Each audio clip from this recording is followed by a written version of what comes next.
The stage was set for a showdown between two basketball legends. One was at the end of his Hall of Fame career and had already established himself as the most stunning athlete the world has ever seen, while standing across from him was his young protege, a 25-year-old who was already a superstar in his own right, looking to check off the biggest box of his career. And this was a night when he would get his opportunity.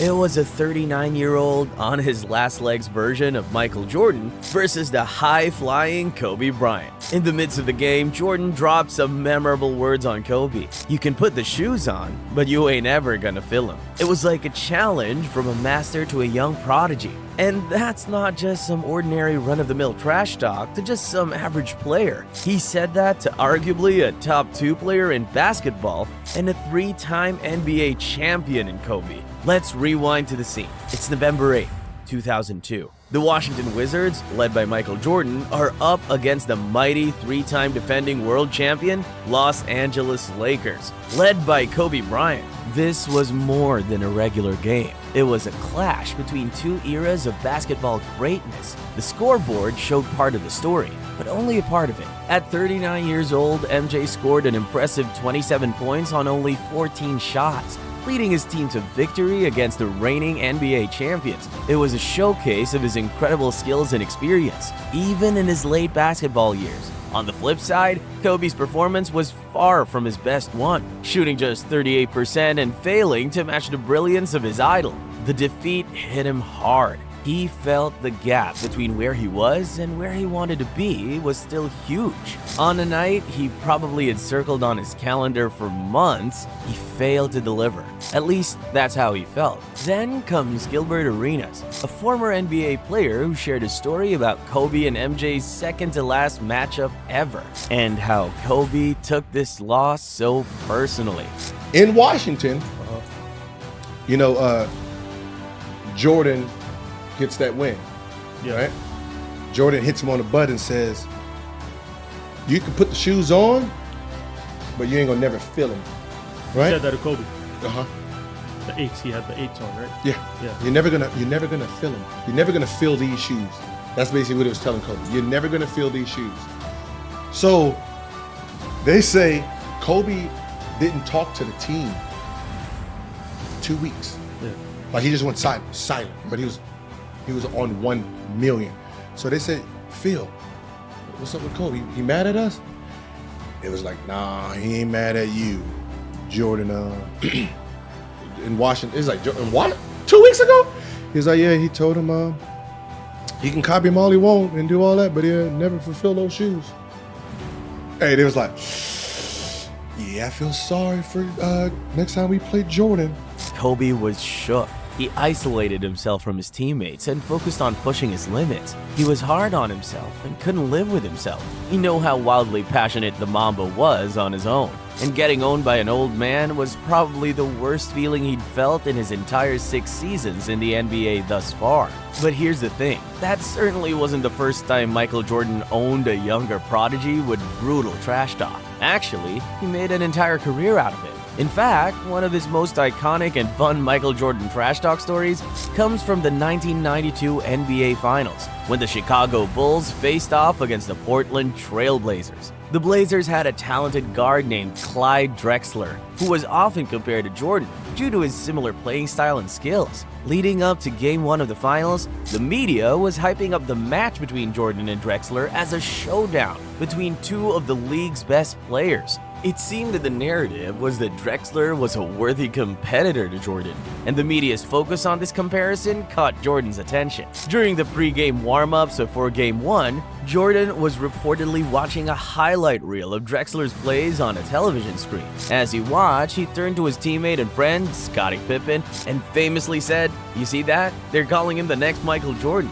Jordan's words were a mixture of amusement and competitive fire. He understood that the media's attempts to elevate Drexler's status was a challenge to his dominance. With a smirk on his face, he decided to respond in his own unique way. When Game 1 began, Jordan took his trash talking to the court. In the first half, he unleashed a scoring barrage that left everyone in awe. He drained 6 three-pointers in the first half alone. making it seem effortless, even in an era when three-pointing was still seen as just an afterthought. As he hit each shot, he turned to the broadcaster's table and shrugged his shoulders, as if to say, "What can I say? It's just another day at the office." His shrug became an iconic moment that perfectly captured Jordan's confidence and sense of humor. It was his way of letting the world know that no matter how much hype surrounded his opponents, he was on a different level. Jordan finished the game with 39 points, and the Bulls went on to win the finals in a dominant fashion, capturing their second consecutive championship. While the media may have tried to build up a rivalry between Jordan and Drexler, Jordan's trash talk and performance on the court silenced any doubts about who the true basketball legend was.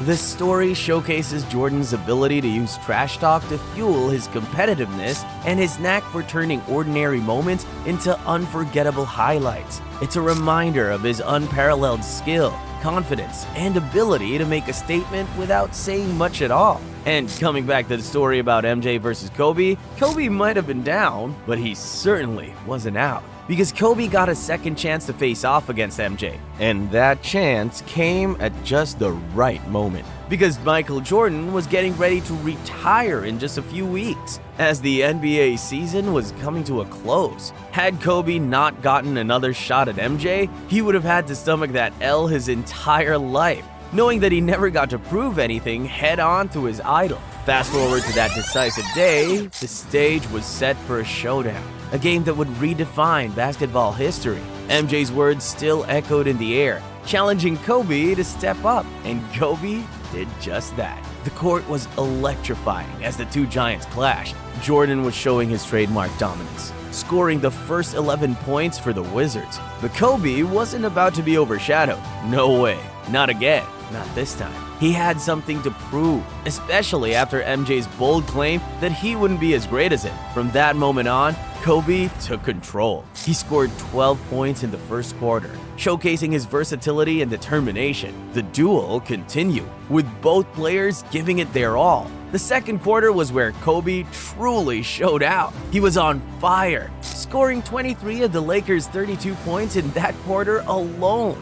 It was a one-man show, a remarkable display of skill. He even set a new NBA record with 5 three-pointers in a single quarter. What was initially a showdown became a torch-passing moment. Kobe's 42 first half points were a testament to his skill and determination to send a message to the greatest athlete the world had ever seen. He was claiming his place in basketball history. Still, as just a 25-year-old, making a statement that he was ready to take on the legacy of the greatest player of all time, the aftermath was incredible.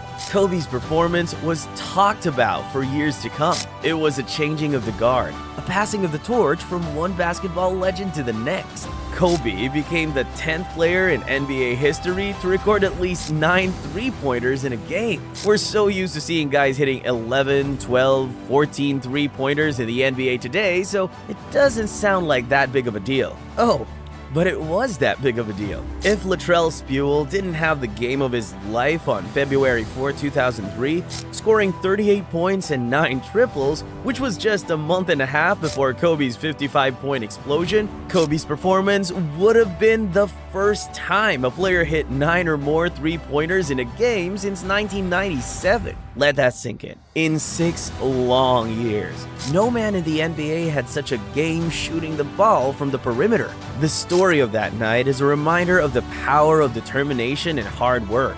But again, those 2 rounds only faintly describe the ruthless passion of one Kobe Bean Bryant, because he proved in the end to maybe be the hardest working athlete of all time. Kobe's journey to greatness wasn't easy. He faced challenges and setbacks, the famous airball game as a rookie, the constant comparisons to Michael Jordan. Despite Kobe entering the NBA as an 18-year-old kid out of high school, still needing his parents to supervise his every professional move. And overall, just all the expectations of trying to live up and ultimately fill the shoes of the man that told you to your face you wouldn't ever be able to. Kobe was him. And that night, he showed the world what he was made of. He proved that he could stand shoulder to shoulder with the best. And as the final buzzer sounded, the basketball world witnessed a moment that would be etched in history. It was more than a game. It was a symbolic passing of the torch, a moment that defined an era.